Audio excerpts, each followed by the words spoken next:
हुए बांस के दरख्तों की हल्की सरसराहट सुनाई दे रही थी। इस खामोशी के बीच एक लाल रंग की चीनी कमीज और हल्के सब्ज रंग का दुपट्टा ओढ़े एक जवान और खूबसूरत लड़की धीरे धीरे कदम उठाती हुई सड़क के किनारे चल रही थी। वह कोई आम लड़की नहीं थी, बल्कि आईपीएस अफसर लियान थी। लियान उस वक्त अपनी माँ की तीमारदारी के लिए एक स्थानीय डॉक्टर के घर जा रही थी। उसकी चाल में अजीब सी खुदेतमादी थी, लेकिन चेहरे पर माँ की बीमारी की फिक्र साफ झलक रही थी।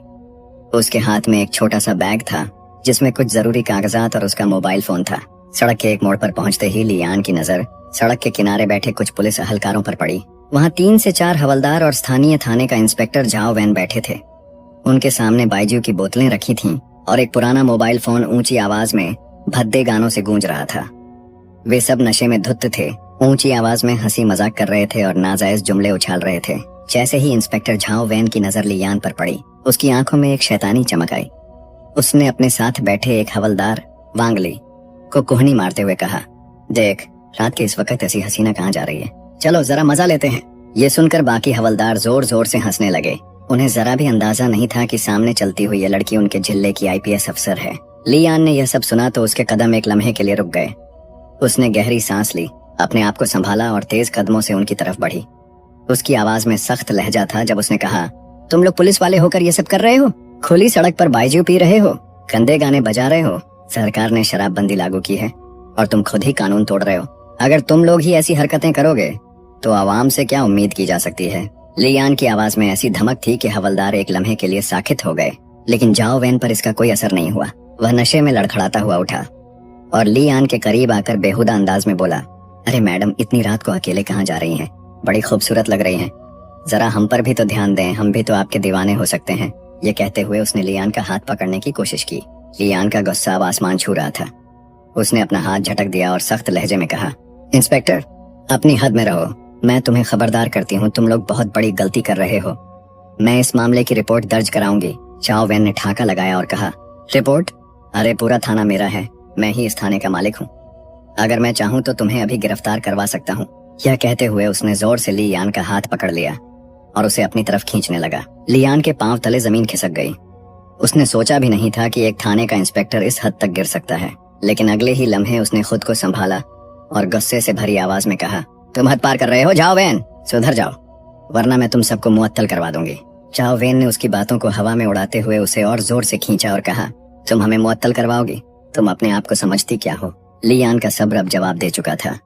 उसने पूरी ताकत से झाओ वैन के गाल पर एक जोरदार थप्पड़ रसीद किया। थप्पड़ इतना जोरदार था कि झाओ वैन लड़खड़ाकर पीछे हट गया। गुस्से में तिलमिलाते हुए उसने पास पड़ी बाइज्यू की बोतल उठाई और लियान के हाथ पर दे मारी। बोतल के टुकड़े लियान के हाथ में धंस गए और खून बहना शुरू हो गया।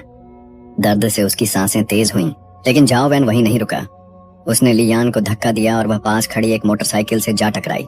लियान दर्द से कराह उठी, लेकिन उसके दिमाग में सिर्फ एक बात गूंज रही थी, अगर मैं अब पीछे हट गई तो ये दरिंदे और आगे बढ़ेंगे। जमीन पर गिरते हुए भी लियान ने खुद को संभाला। पूरी रात वह सो न सकी। सुबह होते ही उसने एक मंसूबा बनाया। उसने अपनी बचपन की सहेली झांगमी को फोन किया। झांगमी से उसकी गहरी दोस्ती थी और वह लियान की हर बात मानने को तैयार रहती थी। लियान ने उसे पूरा वाकया सुनाया और अपना मंसूबा बताया। झांगमी ने फौरन हामी भर दी। अगली रात मंसूबे के मुताबिक झांगमी को एक आम लड़की के रूप में तैयार किया गया। उसने सादा सी नीली चीनी कमीज पहनी और उसी सड़क पर धीरे धीरे चलने लगी जहां पिछली रात झाओ वैन और उसके हवलदार बाइज्यू पी रहे थे। लियान इस बार दूर एक बांस के दरख्त के पीछे छुपी हुई थी। उसके हाथ में मोबाइल फोन था जो वीडियो रिकॉर्डिंग मोड में चल रहा था। जैसा कि लियान ने अंदाजा लगाया था, झाओ वैन और उसके हवलदार वहीं मौजूद थे। बाइज्यू की बोतलें खुली थीं और वे गंदे गानों पर झूम रहे थे। एक हवलदार ने झांगमी को देखते ही झाओ वैन से कहा, सर देखें, आज फिर एक लड़की जा रही है। झाओ वैन ने शराबी आंखों से झांगमी की तरफ देखा और मुस्कुराते हुए कहा, लगता है आज किस्मत हमारे साथ है, चलो इसे नहीं छोड़ते। वो सब उठकर झांगमी के करीब पहुंच गए। झांगमी घबराई हुई सी खड़ी हो गई। झाओ वैन ने लड़खड़ाते हुए उससे कहा, क्या बात है मैडम, इतनी रात को अकेली कहाँ जा रही हो? हमारे साथ कुछ वक्त गुजारो, हम तुम्हें खुश कर देंगे। ये कहते हुए वह गंदा हंसने लगा। झांगमी ने मंसूबे के मुताबिक थोड़ा ड्रामा किया, चीख कर अपना हाथ छुड़ाया और भागकर लियान के पास पहुंच गई।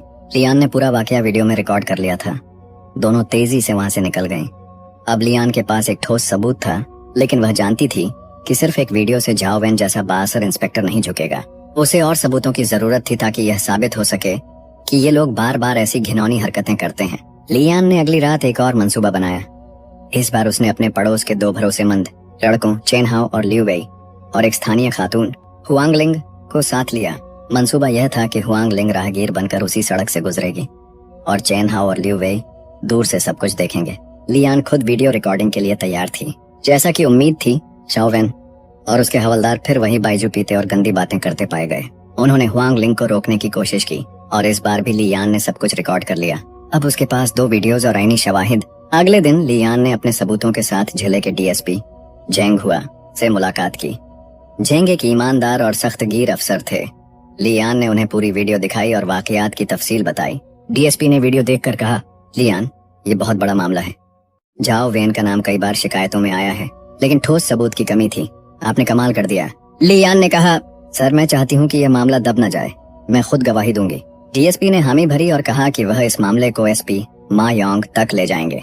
लियान ने एक और रात स्टिंग ऑपरेशन किया, जिसमें उसने स्थानीय लोगों की मदद से झाओ वेन की हरकतों की और वीडियो बनाई।